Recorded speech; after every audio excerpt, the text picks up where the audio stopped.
The Amish Mafia would not have been objectionable if it had been presented as fiction.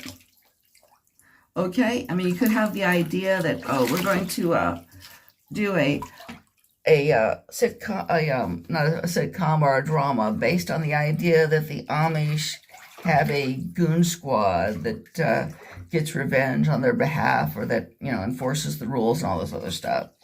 Okay? But they didn't. They presented it as reality television.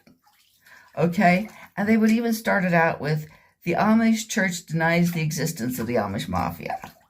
But then they would go on to basically say, well, we're giving you the straight dope here that the Amish Mafia does exist.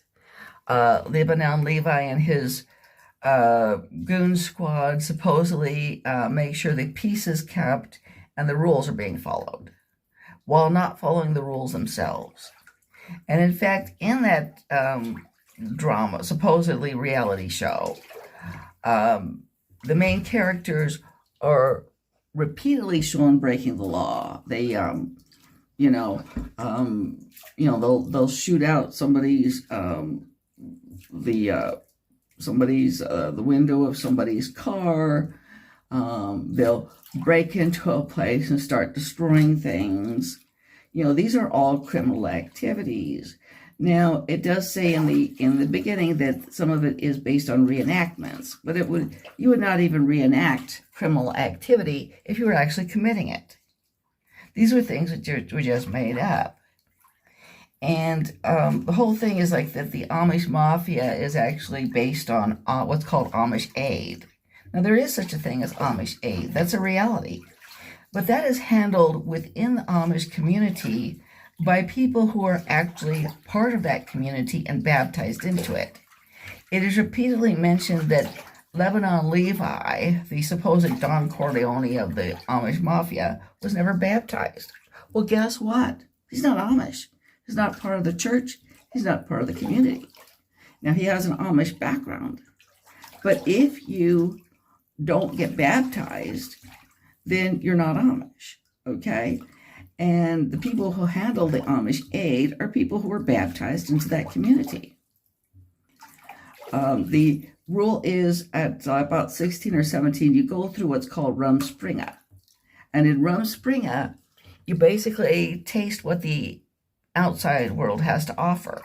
And then you make your decision whether or not you're going to continue as an Amish person, okay? Nobody is forced to be Amish. The children of Amish people always have the possibility after Rumspringa to decide not to be baptized and to leave that community. Okay.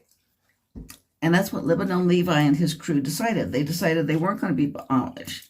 They were going to drive cars. They were going to have regular jobs. They were going to, just not have to follow the Amish rules, and they don't. Okay, now when Amish people actually commit crimes, they get arrested like everybody else. They go to jail like everybody else. They go to prison like everybody else. They don't have any exemption from the laws the rest of us have to follow. Okay, and so anyway, I do think the Amish Mafia was a fraud on the public, and it was defamatory to the Amish. And I don't romanticize the Amish. I'm sure they have, they have their problems like everybody else. And, I'm not necessarily sticking up for the Amish. I'm sticking up for the truth. The Amish Mafia should never have been broadcast unless it was broadcast as what it was, a fictional program.